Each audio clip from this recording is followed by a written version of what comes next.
बहुत समय पहले की बात है। हिमराज्य के राजा विक्रम सिंह और रानी राजेश्वरी अपने प्रजापालक शासन के लिए प्रसिद्ध थे।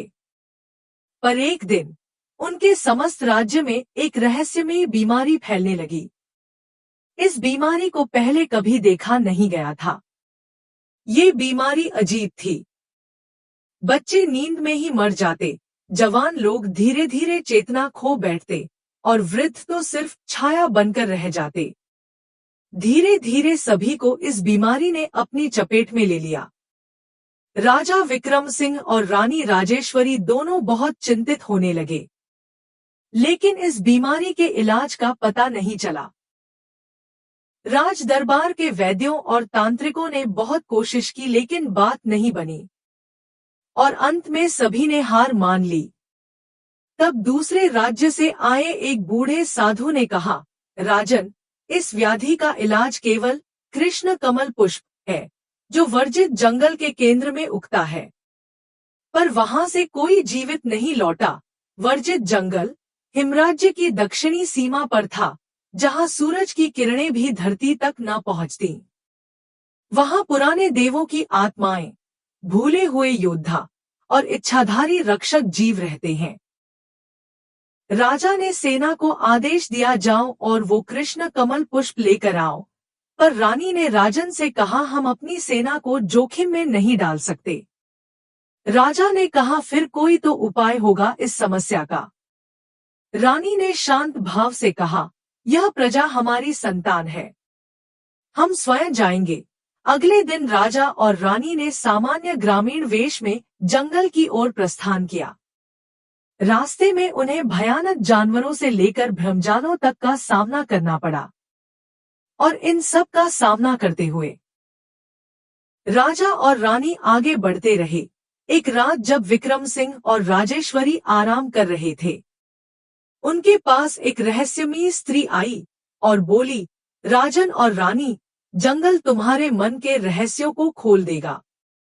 अगर सच्चा प्रेम नहीं है तो रास्ता बंद हो जाएगा। ये सब विक्रम सिंह और राजेश्वरी के समझ नहीं आया और दोनों एक दूसरे को देखते रहे और उस स्त्री के बोले हुए शब्दों के बारे में ही सोचते रहे और आगे चले गए। आगे जाते ही दोनों के सामने उनके पुराने भय, विश्वासघात, लालच, शक रूप लेकर खड़े हो गए। राजेश्वरी को विक्रम सिंह की पूर्व प्रेमिका के दर्शन हुए, जबकि विक्रम सिंह को दिखा कि राजेश्वरी राजगद्दी की चाह में उसे मार रही है। यह देखकर दोनों डर गए। रानी ने डगमगाते हुए कहा, क्या हमारे बीच विश्वास है या सिर्फ ताज? राजा ने उसका हाथ पकड़कर कहा, अगर तुम मुझसे दूर हो गई तो यह जीवन और राज्य दोनों ही शून्य है। जैसे ही उन्होंने एक दूसरे को सच्चे हृदय से अपनाया, जंगल की सारी रुकावटें हट गईं। उनके आगे एक झरने के पास नीली आभा में चमकता कृष्ण कमल पुष्प खिला था। उन्होंने आगे जाकर उस फूल को ले लिया और अपने राज्य की ओर चल दिए। राज्य में जाकर देखा तो वहां की हालत गंभीर थी। जैसे ही पुष्प का अर्क रोगियों को पिलाया गया, चमत्कार हुआ, सभी धीरे धीरे स्वस्थ होने लगे। लेकिन उस रात रानी को वही रहस्यमयी स्त्री पुनः सपने में दिखाई दी और उसने कहा, तुमने सिर्फ बीमारी नहीं हराई, अपने भीतर के अंधकार को भी हराया है। वर्जित जंगल हर शासक के लिए एक परीक्षा है। केवल वही लौटते हैं जो सच्चे प्रेम और त्याग को समझते हैं।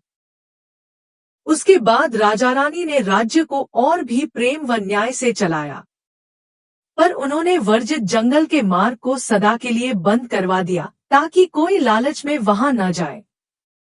सीख: सच्चा प्रेम, विश्वास और त्याग हर संकट को हराने की सबसे बड़ी शक्ति है, चाहे वह जंगल का अंधकार हो या जीवन की कठिनाइयां। अगर आपको ये कहानी पसंद आई हो तो हमें बताइए। वीडियो को लाइक करें, कमेंट में अपने विचार साझा करें और सब्सक्राइब कर लें, क्योंकि हम ऐसी ही कहानियां लेकर आते रहेंगे जो सिर्फ कानों तक नहीं, दिल तक पहुंचे। तो घंटी दबाना ना भूलें, ताकि अगली कहानी की घंटी सबसे पहले आपके मन में बजे। आपका दिन शुभ हो, जीवन सार्थक हो। मिलते हैं फिर एक नई कहानी में। जय हिंद, वंदे मातरम।